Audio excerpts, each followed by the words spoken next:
আমরা তাহলে এই প্রজেক্টটা শেষ করি আজকের মধ্যেই। ওকে। আরে নাইস, থ্যাংক ইউ। প্রত্যেকটা মানুষের জীবনেই কিছু স্বপ্ন থাকে, সেই স্বপ্ন পূরণের পথে আসে অনেক বাধা, অনেক দ্বিধা। কিন্তু কখনো কখনো হঠাৎ করে কেউ একজন আসে এবং আপনার হাত ধরে আপনাকে অনেক দূর নিয়ে যায়, ঠিক যেন আপনার স্বপ্নের কাছে।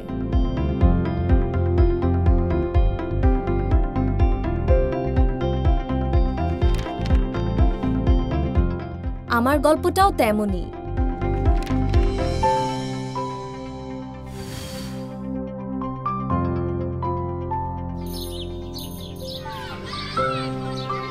আসসালামু আলাইকুম ম্যাডাম। ওয়ালাইকুম আসসালাম।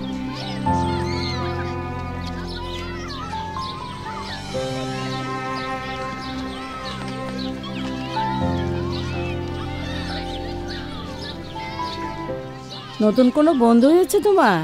না, আজকেও কথা বলিনি কারোর সাথে?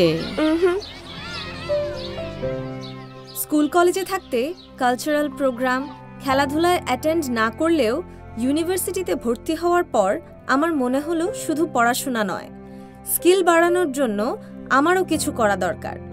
কিন্তু কি করা যায় তা ভেবে পাচ্ছিলাম না।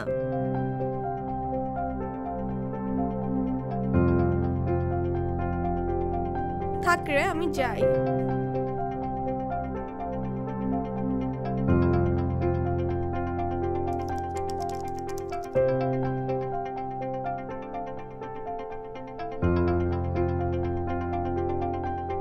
আচ্ছা, সিটস ফর দ্য ফিউচারের জন্য অ্যাপ্লাই করছিস কেউ?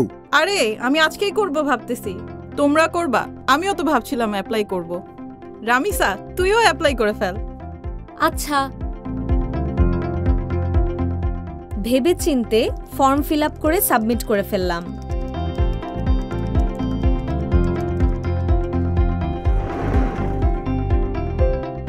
রেজিস্ট্রেশনের পর একটা ইন্টারভিউ নেওয়া হলো। 2 দিনের মধ্যেই জানানো হলো আমি সিলেক্টেড হয়েছি পরবর্তী রাউন্ডের জন্য। আম্মু, আমি সিলেক্টেড হয়েছি। আরে বাহ, কংগ্রাচুলেশনস, রামিসা সিলেক্ট হয়েছে। তাই নাকি? Very good news.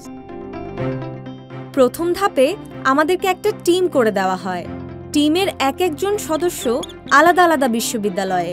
তাহলে আমাদের টিমের নাম হচ্ছে জগদীশ। অলরাইট, তাইলে আমরা ডিউটিগুলো নিজেদের মধ্যে ভাগ করে নিই। প্রেজেন্ট করুক রামিসা। আমি? অফকোর্স তুমি। ওকে। প্রেজেন্টেশনে আমি কমফোর্টেবল ছিলাম না, কিন্তু সিটস ফর দ্য ফিউচারে আমাকে দারুণভাবে গ্রুমিং করা হয়। আমার কনফিডেন্স আর প্রেজেন্টেশন স্কিল অনেক বেড়ে যায়, আর তার উপর ভর করেই আমি বাংলাদেশ ফাইনাল রাউন্ডে বিজয়ী হই। সুযোগ হয় চীনে গ্লোবাল রাউন্ডে যোগ দেওয়ার। সেখানে আমরা হুয়াওয়ের বিভিন্ন অফিস ও রিসার্চ সেন্টার ভিজিটের সুযোগ পাই এবং আলাদা আলাদা অনেকগুলো সেশন হয় যেগুলো আমার আইসিটি নলেজ, লিডারশিপ স্কিল ও ইনোভেটিভ থিঙ্কিংকে বাড়িয়ে তোলে।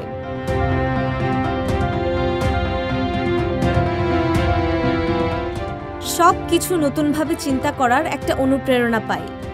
এছাড়াও চায়নার বিভিন্ন আঞ্চলিক সংস্কৃতি ও দর্শনীয় স্থাপনা দেখার সুযোগ পাই।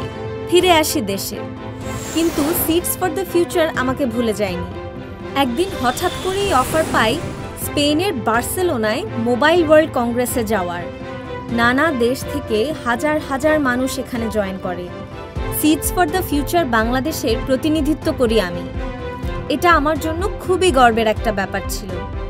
এভাবেই আমার জীবনের গল্পটা পাল্টে দিয়েছে হুয়াওয়ে। যে স্বপ্নগুলো আমার মনের গহীন কোণে পড়েছিল তাকে জাগিয়ে তুলে বিশ্বের সামনে তুলে ধরেছে আমাকে। আজ আমি সফল, আর আমার মতো অনেক ছেলে মেয়ের জীবনে একটা জাদুর কাঠি হয়ে আছে Huawei seeds for the future.